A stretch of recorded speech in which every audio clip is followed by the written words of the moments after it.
in your book, you talk about so much about this idea of intentionality. Right. Yeah. And it's like, what are we doing to create the friendships and the energies that we want in our lives? Right.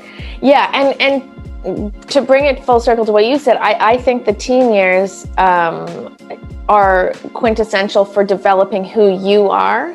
And now that you fully, hopefully at 40s are well on your way to knowing who you are, now you choose friends who support who you are, as opposed to like the discovery process of who you are, which is how it all starts in the teen years.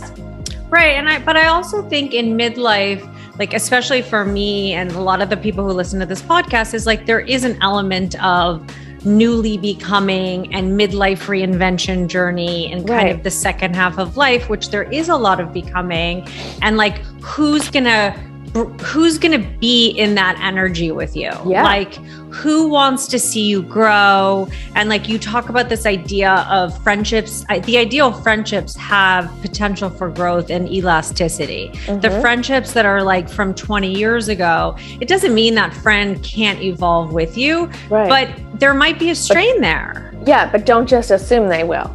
Correct. Because chances are larger than not. And it depends on the trajectory of your own life. If you're somebody that has moved out, I left where I was born when I was 16, and then I went away to university, and then I went away to another university, and then I moved to so in my whole journey, I have had a much different trajectory than somebody that still lives in their hometown, right? And the relationships that you have are going to be different just because of how you've operated in your life. And so I think it's really important to like look at that and then say, as you kind of just said, like, who are going to be the best people that can see me, can experience me, can support me, and of course, very important, the reciprocal, that you also feel you have something to offer to them and to the relationship, right? So you have to they need to not only be aligned with you, but you need to be aligned with where they are, right?